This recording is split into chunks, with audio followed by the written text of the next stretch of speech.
When you're in the field, gimbals are a great way to get stable footage, so I definitely recommend having one in your arsenal. But the question is, which is the right gimbal for you and when do you use one?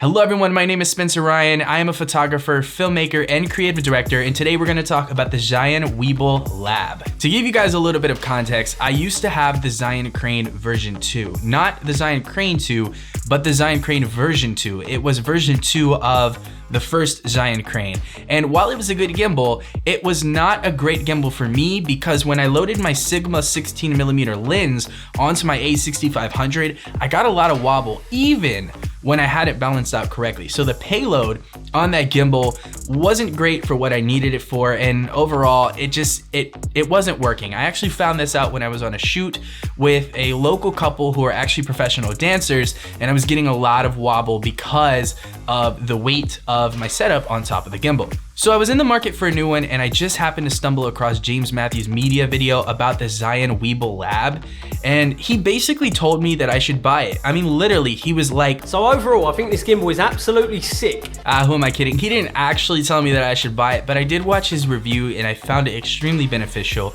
And ultimately, it was that video and a couple of others on YouTube that basically made me decide to go ahead and pick it up. I've had this gimbal for, I want to say, a month and a half now. I've used it in a couple of different scenarios. Actually, I probably had it for about 2 months.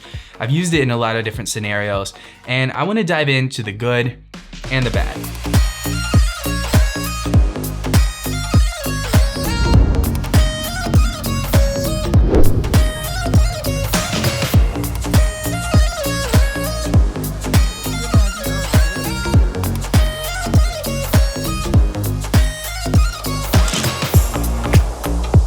So the first thing I want to talk about is the build and the design. This gimbal is actually really compact. When I saw the size of it straight out of the box, it surprised me. Like, without this tripod on it, you can actually tell that this gimbal could fit into any backpack that you probably have, any little laptop bag, really, anything could really carry this gimbal. I mean, it's extremely small. It's not a big footprint at all. And I love how you can actually take these arms and you can lock the gimbal axis arms so that they don't move around. So because of that feature alone, this gimbal is really easy to take along with you. It's really easy to travel with. And then with the tripod, you have the 3-point tripod here that can mount on the bottom, which is really cool. It allows you to set it down. But in addition, you can also mount it up here on the top, and you'll have Sling Mode. And this is super easy, super beneficial. Now, I do wanna say something before I start, and that is that Zhiyun actually makes these little adapters that you can put on here. They're quick release adapters that you put one on here and one on the bottom, and that makes it super easy to bounce back and forth. You just pop this off, put it on the other one, and pop that back on. Anyways, I only bought one, which was kind of a stupid move, I guess. So I've never actually had the benefit of using it, but I think it would make it a lot easier because I often find myself just sitting here twisting and turning, which takes a lot of time. The build quality of the gimbal itself is great. It does not feel cheap. It's not plastic, it's metal. I mean, it has some pieces of plastic on it, but it feels like a very good gimbal. As a matter of fact, I was a little concerned because it has more plastic on it than my Zhiyun Crane version 2, but it feels way sturdier. And I don't know how that's possible. It just fits in my hand really well. The ergonomics are great.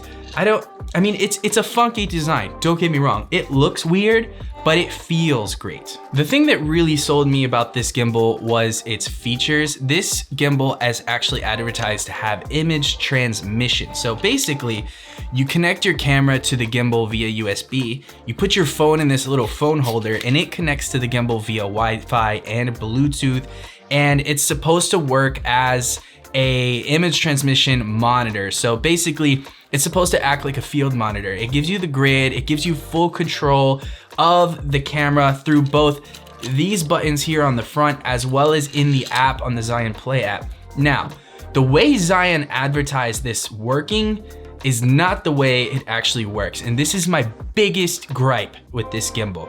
I've done a lot of testing in the field, and no matter what I do, the image transmission is extremely laggy. It is not reliable whatsoever. I did some research around on the internet, and I actually saw a video by Chung Da on YouTube, and he recommended in the comments section after I asked him if he had any tips to turn on airplane mode on your phone. I did that, and it still did not work. As a matter of fact, you can see a screen recording that I took on my phone while I was out filming with a couple of friends, and you can see that it's extremely laggy. And for comparison, this is the actual clip that I was recording at the time, and you can see it's so much smoother out of camera, but in the phone, it was extremely laggy. So because of these reasons, it's not a reliable feature. If you're thinking about getting this gimbal for the image transmission, it's not worth it because it doesn't actually work. Now, I wanted to start off with the negative because I think this is a very big problem. However, I will get into more about the gimbal and why I've continued to use it later. But one thing that Zhiyun did is they actually recently released an updated version of this gimbal called the Weebill S. And the Weebill S is actually advertised to have enhanced image transmission, better than this one. And while I think that's great, and I haven't had the chance to use it, it actually makes me really upset because I feel like Zhiyun left all of the customers that bought this gimbal in the dust. I don't think it's fair that they released an updated model with better image transmission when image transmission was a proprietary feature that was supposed to be included with this one. So basically they did a really bad job with image transmission on this gimbal and then came out with a new one and said, sorry we messed up, we're not gonna fix this one. Here's a new one, it's better, go buy it. I think that was a really poor move on Zhiyun's part, and I think that was kind of ill of them to do. I think it doesn't really keep your customers in mind, but with that said, I mean, there's nothing you can do about it. So if you're interested in the image transmission feature, I personally haven't tried the new one, so I would recommend looking into the Weebill S and seeing if anyone else has feedback regarding that. With that said, on the side of this gimbal, you can actually mount a extension or what we call an articulating arm to the side. It's just a standard screw. You can actually take an articulating arm, mount it here, and mount something like the Focus, which I'm actually using right now on my camera, the Small HD Focus 5. But any little small field monitor you can mount and run a cable manually to your camera's HDMI port. That would probably generate much, much better results. My only concern is, depending on how heavy your monitor is, it may take the balance and the weight off a little bit. And also because your camera will be tied to a cable that's running all the way down here, you may run into some issues where when you're moving the gimbal, the cable actually will kind of prevent the gimbal from working the way it's supposed to. But with that said, I don't know.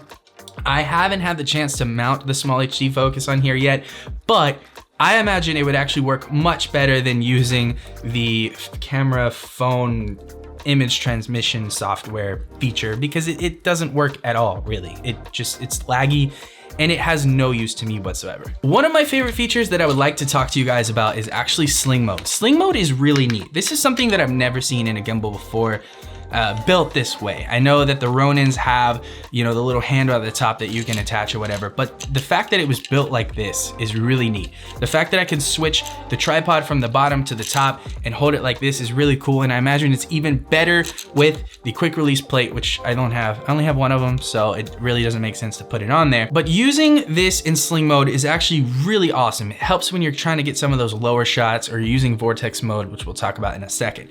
The only thing I will say is that this was extremely difficult to get used to, especially when you're trying to do vortex mode and you're just kind of sitting here awkwardly like, I don't understand. It's kind of weird, I'm not gonna lie, but you'll get used to it as time presses on. And then if you're uncomfortable with Sling Mode, you can always just put this down here, attach it to the bottom, and then you can dual grip it pretty much like this. Now, I understand that this is rattling a lot. I apologize. I should probably take this off because that's probably super annoying. While I'm doing this, it's kind of beneficial to know that this does include a quick release plate, which my Zhiyun Crane version 2 did not have. Quick release plate is definitely probably one of the best things you can have on a gimbal because you want to take the camera off, on a lot, and this makes it way easier than you having to sit there and manually unscrew the camera from the mounting plate every single time like I did with the Crane version 2.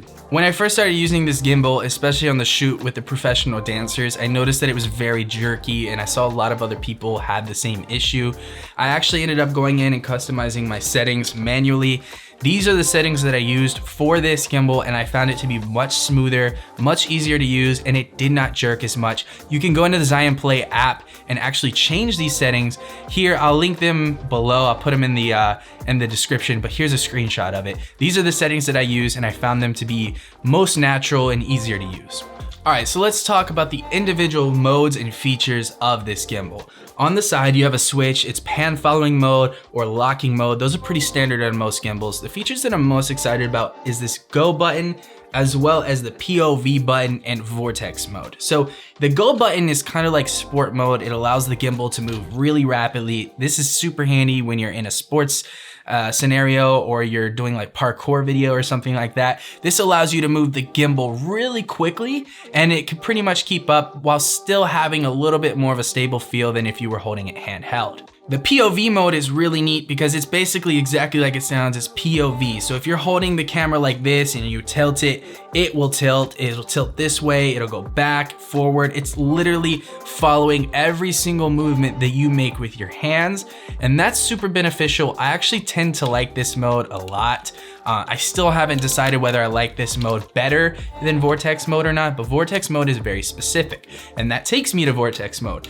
Vortex mode is if you tap this POV button, I think it's twice or 3 times, I can't remember, I apologize.